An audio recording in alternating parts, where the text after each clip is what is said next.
First of all, thank you to everyone who's joined us here on the webinar today. We're going to be discussing changing learner behaviour with Emerald Works. We've got some exciting topics for you here today. And what I'd like to just suggest to you as attendees today is you're more than welcome to jump in and write us your questions. We will be doing a Q&A at the end. So as you're listening to us, please do write those questions down and we'll answer as many of those as we can. But just to set the scene on this topic here, we know that there's changing learner behaviour emerging as a key area of interest for L&D leaders in our recent Go On State of Learning report. We know that as learners continue to adapt and change, L&D's perceptions of when and where learning is taking place is lagging behind. So to help us explore this important topic, we've got two very special speakers who I'm going to ask to introduce themselves now. Brilliant. Shall I go first, Dan? Go for it, let's. Hello, good afternoon all to you over in, I've just found out, it's very spring-like Brisbane, which is wonderful to hear. It's 6 o'clock here in the morning in London. I won't complain too much, although the sun hasn't come out yet. We've been getting an Indian summer in September, which is lovely. We definitely need it as we head into probably quite a challenging winter for us all. I hope everyone is safe and well. My name is Nadia Khan. I'm Head of Learning Community and Customer Voice for Emerald Works. Emerald Works provides innovative performance learning and development solutions which help people and organisations reach their full potential. That's what we focus on. You will know us mainly from our brand, Mind Tools, which provides online resources to improve employee performance through real-time, easy access to learning as and when you need it. Many of you will be aware that Mind Tools gave birth from a consumer business environment, and alongside this and our industry-led thought leadership and research, I think this positions us quite interestingly, and I want to thank Emma and Dan for inviting me today to discuss and understand learner behaviour. So over to Dan. Thank you, Nadia. Yeah, and it's a real privilege to have you on. We talked when we were chatting prior to the webinar today about some of the great output and reporting that you guys do. I had a really great time listening to one of your colleagues talk at Learning Tech in London just before the pandemic hit around consumer learning and behaviour. So that was really fascinating. And for those that haven't had a chance to spend too much time reading the reports that Emerald Work puts out or the content that Mind Tools produce, I'd really urge them to do it. My name's Dan Fisher. I head up the education space more broadly here at Go On. Been with the business since inception and have known of the business for a while. So very excited to be here today to talk about a really important topic, not just because of the pandemic, but yeah, more broadly as well. So thanks very much.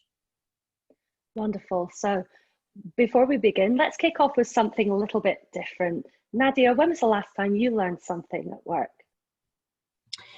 So what's interesting in this question is, and I don't want to sound too cliche, but in my role as Head of Learning Community, I've got an enviable position that I run our online learning community of practice.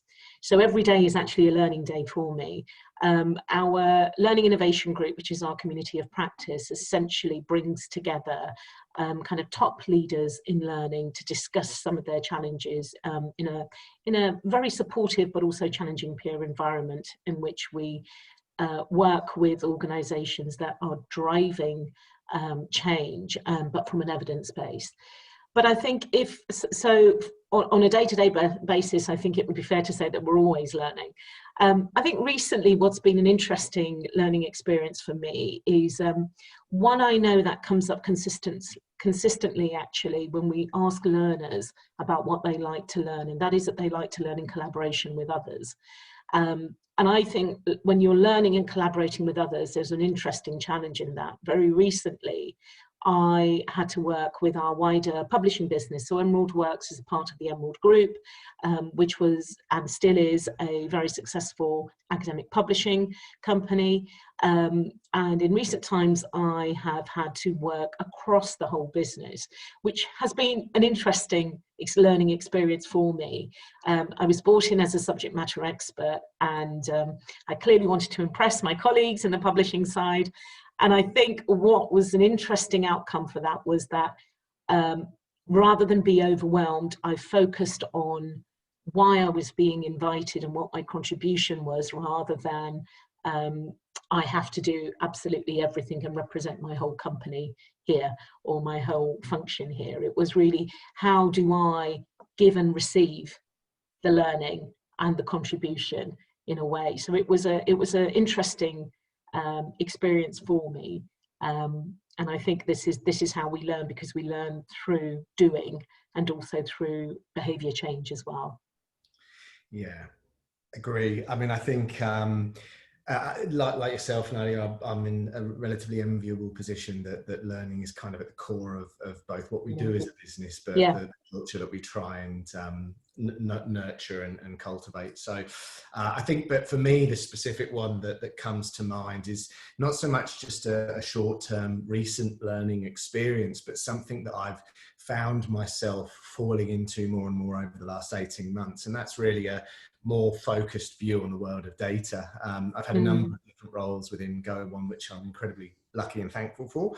And more recently, it's been a combination of sort of strategy and partnerships, and now focusing on the broader education sector. And whichever role I've been in, data has always been at the back of my mind, given the type of organisation that we are and what we're able to produce from a data perspective. So I'm not a data scientist, I'm okay with numbers, but it's definitely something that interests me and intrigues me. So, you know, over the last sort of 18 months or so, I've spent a lot of time interacting with our data science team here, headed up by a fantastic gentleman called Wilson Wong and his team, who are absolutely amazing. Just getting a bit of a better understanding of what that looks like, because, you know, I've follow a number of different podcasts and blog posts, and actually more recently did my first bit of formal learning, which was a free bit of content through the University of Technology here in Sydney.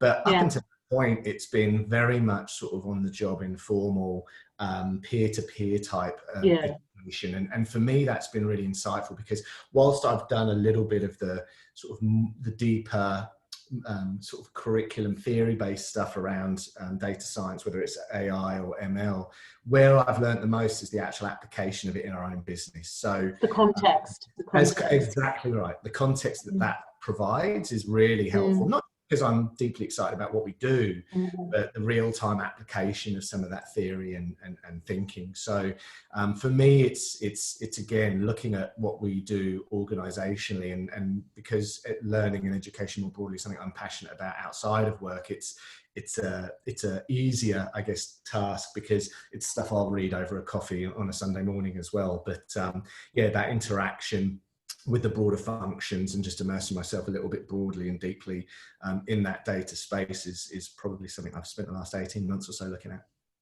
Yeah. Data is the new oil, as they say. Sure. Well, thank you for that insight. It's always very exciting seeing the application of your knowledge come to the fore and see it in front of you. And so just on the back of that, obviously, we talk about you know, learning in our own time there as well. And this is reflected in a recent report from Emerald Works that talks to the disconnect between L&D and their learners.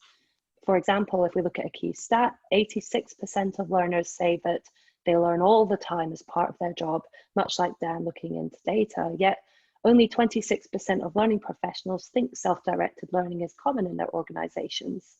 So I guess first to Dan, does it surprise you how much learning is taking place? Look, I'm going to preface what I'm about to say with that my view on this might be slightly skewed, but I actually don't. What doesn't surprise me is how much learning is done.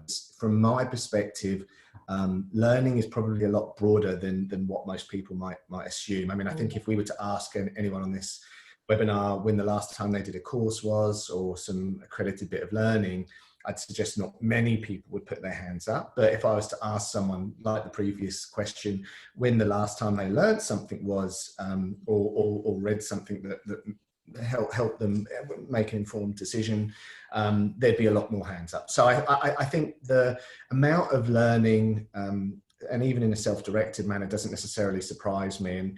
And what I guess is more of the watch out is that discrepancy between the amount of people learning and the perspective of the L&D function.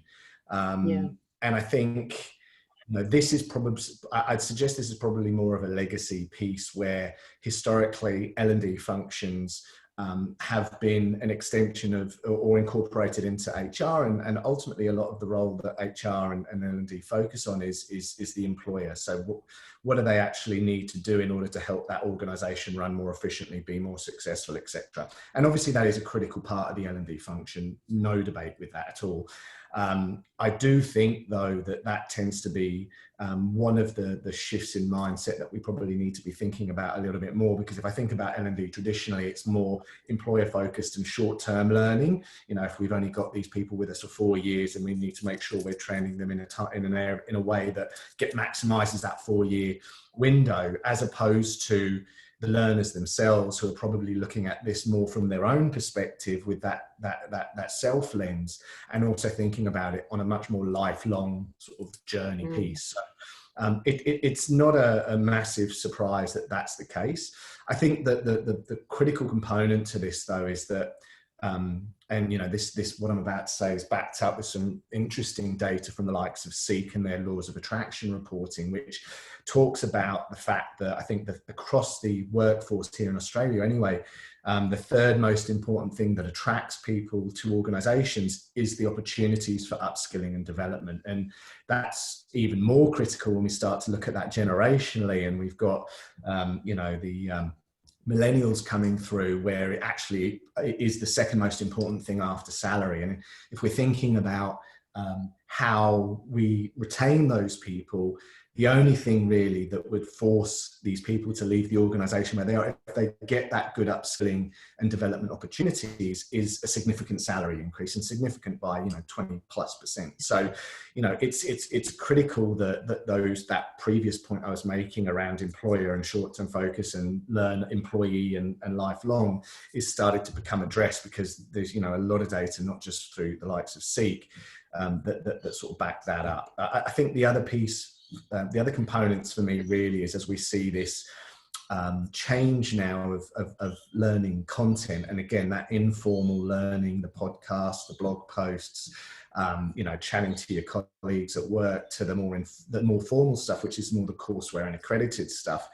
There's so much of it now that it's not difficult for us to be able to access that information and start to build and nurture some form of basic understanding through that. And so and again, I think when I think about my own personal experiences and journey, there's also this really interesting blurring of the lines between my personal and professional development. And I think that's likely to be something that we see continue and get murkier and get blurrier, because when I think about learning, more often than not, the main currency of that is around career. Like, how do I get better at my job? How do I change jobs? How do I go for that promotion? And not to say that all of the reading and the informal learning or the formal learning that we do is for career, but it's a big component of it. So I think it's not surprising for me that the numbers look the way that they do, but it's more so that there is some concern around that. Yeah, absolutely. Should I jump in? Yes, please. We're keen to understand, in your perspective, Nadia, why do you think L&D professionals are reporting this to be much lower? I think a fundamental aspect of this disconnect is actually a lack of evidence-based practice in L&D, actually. So echoing what Dan is saying, is that our learning is taking place. L&D is probably just not recording it.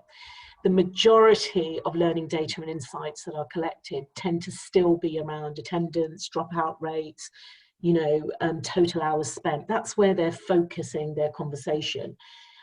Instead of experience and performance, often when we have done learner engagement surveys, what we call our learner intelligence surveys, and we do a deep dive with organisations, this gap is always there. So this gap isn't just there when we look at our wider learner benchmark, but it's there when we look at individual organisations as well. And learners are consistently reporting that they are indeed learning both inside and outside the organisation. On their way to work, for example, at the weekends, for both personal and professional development. And actually, sometimes that line is a bit blurred. I agree with Dan that where organisations are becoming flatter, actually, those promotion opportunities, those ways in which you would have traditionally developed and grown yourself in organisations is becoming more challenging for organisations to retain people. And learning is one really good way of being able to do that if you can tap into it and harness it. A consequence of this is that only 1 in 5 L&D departments are currently report being proactive in understanding how their colleagues like to learn and what they need for their job. And that's what our data is telling us, which is very low again. In the report that Dan has mentioned earlier that he heard at Learning Technologies, the Back to the Future report, Why Tomorrow's Workforce Needs a Learning Culture, what we talk about is the point that Dan's just mentioned, which is that the access to learning is becoming increasingly more open. And this change, and why we call it the consumer learner model, is that people are now consuming learning. They are now learning with their feet, so it's becoming a far more democratic process. They're deciding where they want to learn. And often or not, it's not your corporate learning that they are tapping into. So self-directed, interestingly, still requires a push as opposed to self-determined.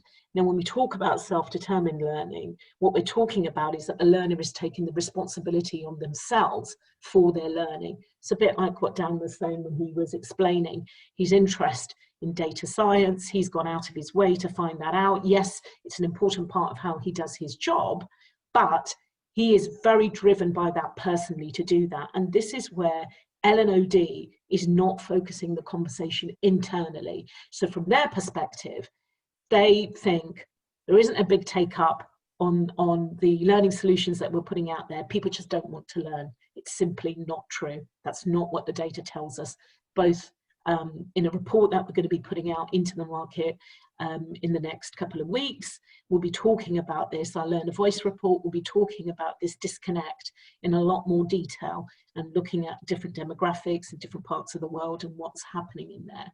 But, it's simply, some of it is that it's a miscommunication and a misunderstanding by L&D of where that learning is actually taking place. And the root of that is they just haven't got the evidence. They haven't got the evidence and they aren't asking the right questions of learners.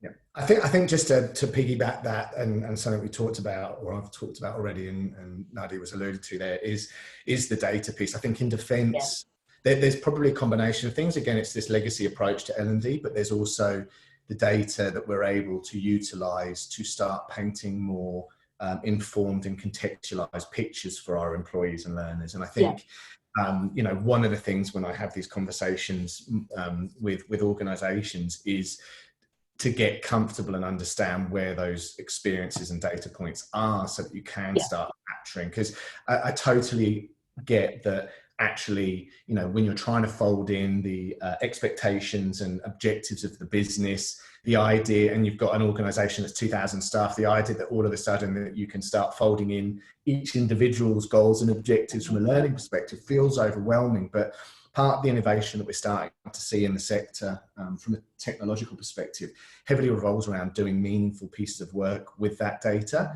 and then utilising that data to provide compelling pathways via search and recommendation for learning personas are one as well. Exactly. So it's the ability to be able to, as an organisation in real time, help nurture those employees in a meaningful way. And I think it comes back to a conversation that Nadia and I had the other week, which was very much around the need to actually take a slightly more lifelong centric view of your employees' learning journey. Because, even with the most recent data of the average tenure for an employee being around 3.5 years, that's not a long time. And the reality is in certain instances, it's very difficult for those people to take that experience with them to the next role. So not all the time, but ultimately, if you can sort of combine the objectives and goals of the business, as well as taking into consideration that learning journey for the individual employee, it becomes really powerful. I think there's something also, Dan, I wonder what your thoughts are on this, around strategic intent and what the learning is actually for. And I think there's an interesting angle there around what L&D perceive they are putting learning on for, and what learners want to receive. And I think there is a gap there as well. I agree. I think that, and in my mind, there's a simple answer to this, in that learning, unlike, if we look at other content that we consume, there is an element of subjectivity. Like what I like musically might be different to the next person. What I like to watch from a TV or movies perspective is different to the next. What I like to read is different to the next. The layers, there's slightly more complex layers in learning, in that there's also then different ways of consuming it. Music is traditionally the auditory, so that's just, you've just got the genres and topics in that, whereas learning is highly subjective. I think sometimes we have the propensity to overcomplicate this, because we are trying to take an old one-size-fits-all approach to the learning, when really what we should be doing is contextualizing and personalizing the learning around how the individual likes to learn, and not trying to force square pegs in round holes. And again, the way the technology is evolving, and even from our own business at Go One, as a philosophy and a focus for us strategically, it's about giving people breadth and diversity and flexibility to be able to curate their own journey. And the L&D's role is to think about the broader strategy of the function, but also then to figure out how they put the right tools and data in place to nurture that personalized journey that they go on. So if I like video, then that's fine, but the next person might like to read, the next person might like to listen. Exactly. Cool.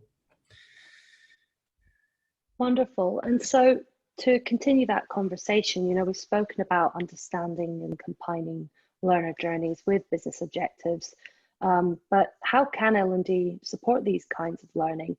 Is there any particular learning approach, say blended learning, we know to be effective, but as people are more online and achieving and learning more online in a self-directed context, how does that stand up? So I think this is an interesting point, Emma, you make, and I think it's building on conversations we've already had in this discussion thus far. But what I think is interesting is that it's with blended, and we talked a bit about this earlier when we were just checking in, to say that online, most of our organisations have taken their learning online. We know people are using virtual classrooms. We know online learning has gone through the roof, and it's probably going to be a model that's going to be, even post-COVID, firmly embedded into our organisations. But that doesn't mean that people still don't want the opportunity to discuss those things. We're all missing our colleagues at the moment, for those of us who are 100% remote working. So the opportunity to reflect on that learning, even if it's delivered online, but through a community of practice where you get an opportunity to discuss what you've learned, I think there is still a role in that. And I think the wider role in that is that L&D has a wider guiding role in how they nudge learners into learning from each other. So, they can reduce their responsibility on themselves to push learning by nudging, using behavioural science, and instead facilitating and supporting learning. Really, that's where they should be focused on. And that's through learning in the flow of work, through processes, practices, systems. So that's all needs to be there. But relinquishing that control and giving learners agency is really, really important. So I think, and blend is an important part of that. And note that agency doesn't imply complete autonomy. It simply suggests that employees are active participants and co-constructors of their context. So, L&D and learners are coming together in understanding how they're putting that learning. And as I said, in our learner surveys, you know, in the wider learner benchmark, collaborating and learning with others is an important aspect of learning transfer. And we hear this consistently, that people may like to learn on their own speed, but they really want to then go and talk to somebody about it, because that's where the learning transfer and the behaviour and the context piece comes in. So there is still a role for organisations to create, as I said, through that learning guidance. That's where they should be focused. Those environments and conditions, that psychological safety, in which, you know, in a sense, that is realised as a benefit within the organisation. And I think this frees up, for me, this frees up L&D to get involved in some of those things you were talking about, Dan, you know, the critical capability, skills and challenges, the massive upskilling that our organisations were going through, you know, pre-COVID, and it's now hurtling at speed at us. What we call in the Back to the Future report you mentioned, the fierce forces of change. You know, pandemics wasn't in that report, but, you know, automation, all of the challenges that we're facing. So there is so much that L&OD could be getting involved in. So some of that is about that learner autonomy, that relinquishing that control and giving them the opportunity and the bandwidth to recognise that different learning models and how we deliver learning are here, and the technologies are here to support that, freeing them up to think about with precision where those investments need to be made and how they are going to support culturally the shift to that. Yeah, I agree. And I think there's probably, you know, just to sort of, again, segue on from that, I think one of the key things, and this is critical across other facets of life and culture as well. But I mean, one of the big things that you're talking about, Nadia, is this concept of empowerment of the learner, right? Yeah. And being able to, and I really like that thinking, because it does mean that we move the L&D professionals more away from sort of a box ticking compliance exercise and really figuring out. Takers. Yeah. Exactly. Yeah. And so at the core of it, for me, it's all about sort of learner empowerment. But I think really for us to start going down that path, across the industry, it requires some sort of paradigm shift in thinking. And again, it's not that people haven't wanted to do this. There's a responsibility, I think, organizationally, to be able to empower the L&D function themselves to be able to go on this journey. But I do think there is somewhat of a paradigm shift that probably needs to take place. And that, I would suggest, is even represented in the representative of the numbers that we talked about in the first question, which was those numbers of people doing self-directed learning versus, you know, the L&D functions thinking that it exists. So I think that's probably one of the key things with this. And also, just to sort of, what I probably should have said first is that whilst organisations like Go One, for example, are very much entrenched in digital learning, we also do support blended learning. And at no stage do we ever believe that learning is ever about just digital. It has to be. Yeah. So that's important. I think, you know, mindset aside, you know, with that mindset shift, there's probably other key areas that we need to focus on. I think one big one is what we've already touched on earlier, which is this short-term versus long-term view of the world. And again, I'm wax lyrical about this quote, so apologies. But you know, it is that whole, well, if we train them and they leave, or if they stay and we don't, it's that kind of dilemma. And I think, you know, there's other nuances beyond that, which is very much around sort of advocates for your organization once those people do leave, you know, the repeat hire opportunities that happen if employees feel that their development and upskilling journeys have been really well catered for. So I think that short versus long-term view of the world is really, really critical to L&D as far as their employees. I also think taking that learner-centric and lifelong view for those employees is critical. I mean, again, it all talks to that empowerment piece, but if we think about you know, those traditional sales or leadership training courses that we go on, and by the way, in defense of the L&D functions, this is something that it doesn't exist just in that space. We're still experiencing this one size fits all approach in to 12 and higher ed and vet. So it's just a continuation of that institutional approach to education that we've had. And so it's not difficult to see why that exists. But I think if the technology and thought leadership now does is in market, where we should be able to, at the very least, start the cogs moving to think about, okay, well, if empowerment is at the core of how we start to engage our people, how do we, as well as folding in the organizational objectives, how do we start to do that? And how do we start to not just gear up for the individuals, but how do we take the organization on that journey as well? And so, you know, I think it's a really, really critical component. I think, again, just sort of on the empowerment piece, there's one thing that we tend to not do, and I think we're all a little bit critical of this, and especially because we are so fragmented from our people at the moment physically, but one of the big things that I always talk to is this concept of peer-to-peer learning and utilizing our people as learning resources. And, you know, again, we've talked about this before, but if you're in an organization where you've got some really impressive sales performers, how about engaging them to help you curate learning experiences that resonate with their peers? And sales is always a bad example because it's hyper competitive, and not everyone wants to give away their secret sauce. But if you imagine the value of that, you know, you've got Susan, who's a high performing sales individual. The organization asks her to say, well, what is it that makes you tick? What is it that you're reading, learning, watching that really helps you do what you do?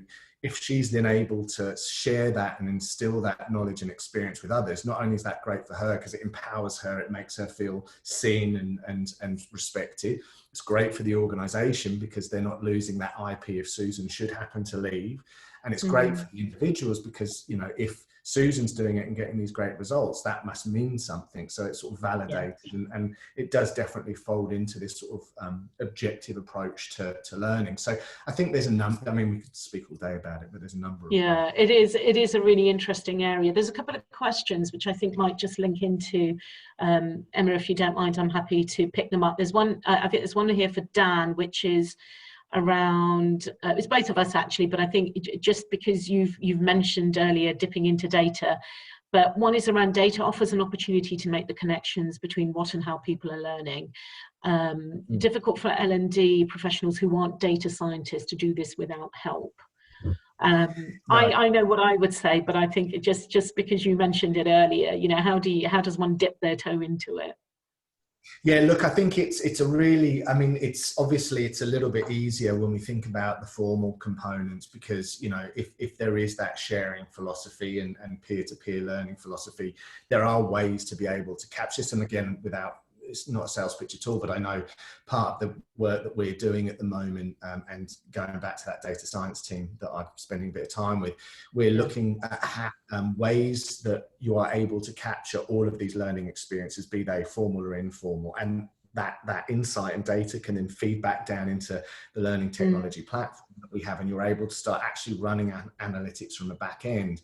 And we actually promote, and you can go and check this new tool out. It's go1.com/me, and you'll start to get a sense of how that data can be used. And if you're not in our ecosystem, that's absolutely fine. You'll see a public portal surface level of data and what topics are hot and what people are looking at. But there is, I think it's a fantastic question because not everyone is a data scientist and not everyone is particularly data savvy, but part of what I would be absolutely recommending is talking to any of the vendors that you work with in this learning space, or more broadly from an HR management system perspective, and start challenging these people on how do I get best access to this data? How can I shine a light on some of the things that are of interest to my people organization wide? And how can we start doing some great work with that data? And I wouldn't try and boil the ocean first, especially if data isn't a big focus from an L&D perspective, but I'd absolutely start asking the questions of that technology stack that you utilize and the vendors that you use to help you shine a light on that, because that's absolutely what they should be doing.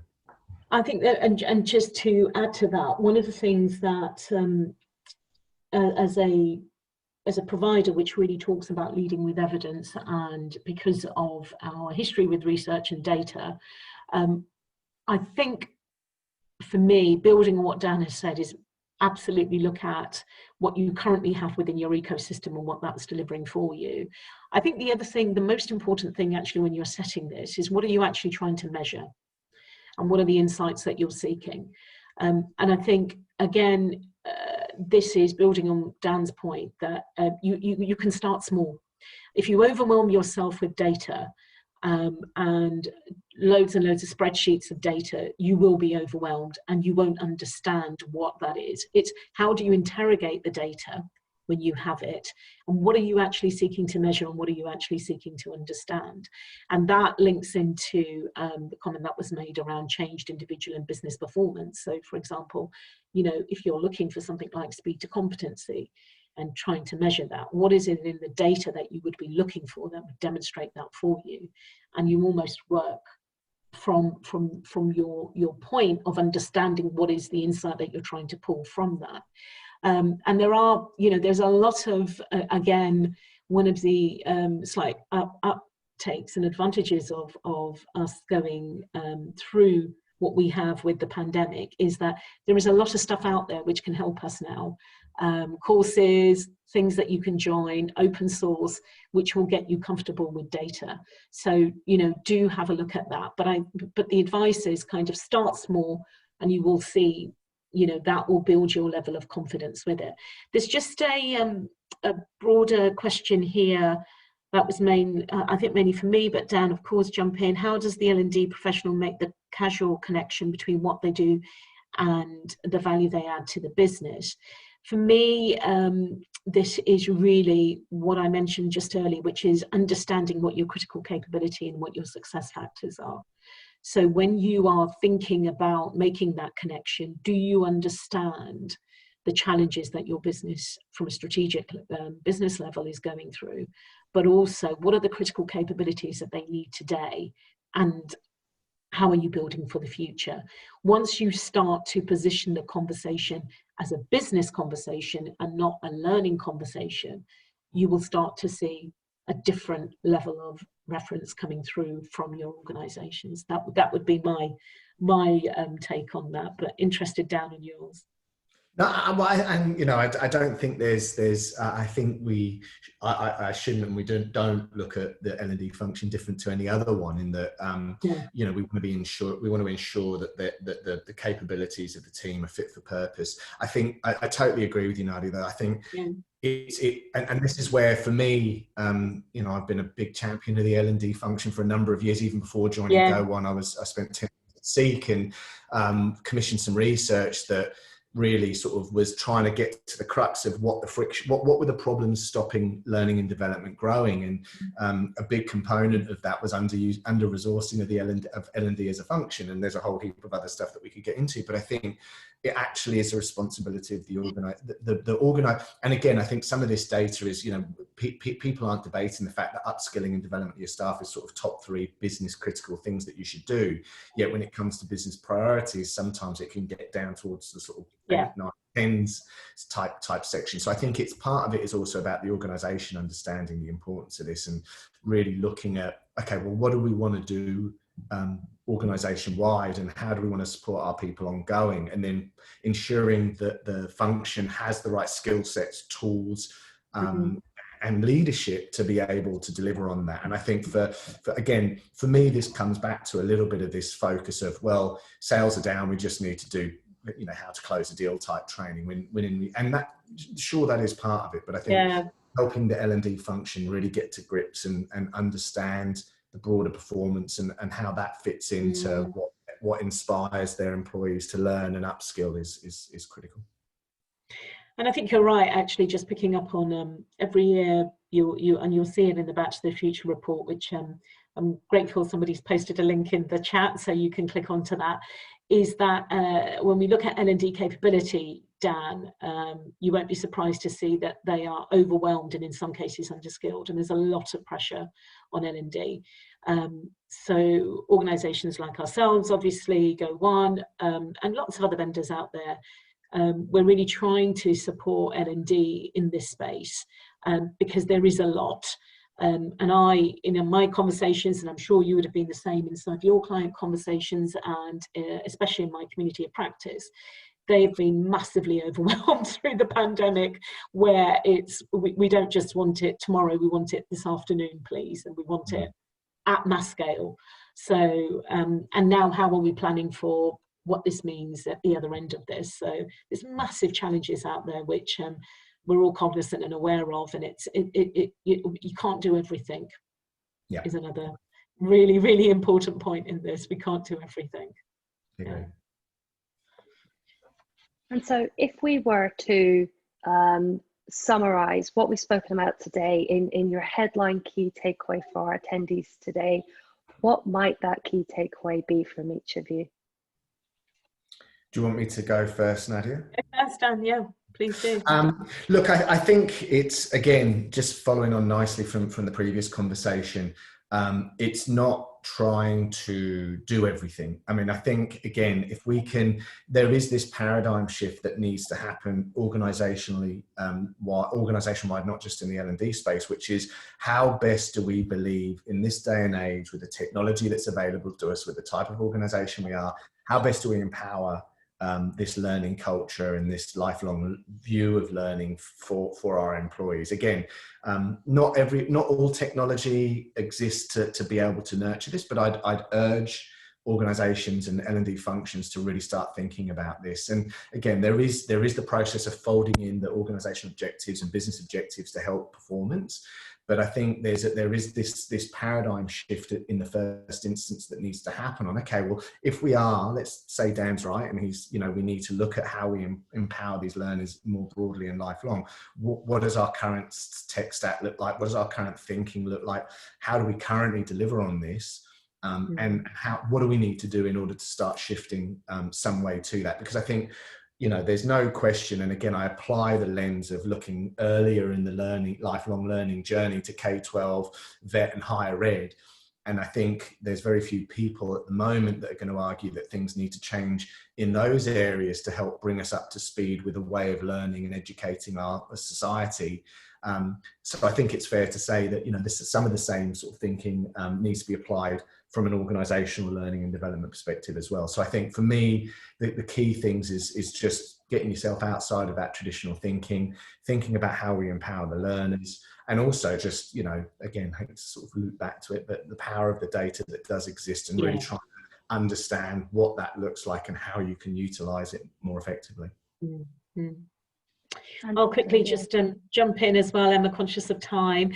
So just building on the final point, actually, that Dan made, is my first point, which is start with the evidence. Know what you're measuring and why, in terms of both understanding your learning and the impact of your learning.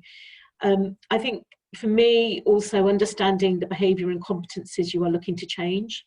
And these should be aligned to your organisation's critical capability needs now and in the future. So trying to understand the learner experience and the connection of that with the wider organisation is really important. Finally, I think it's don't be afraid to let go.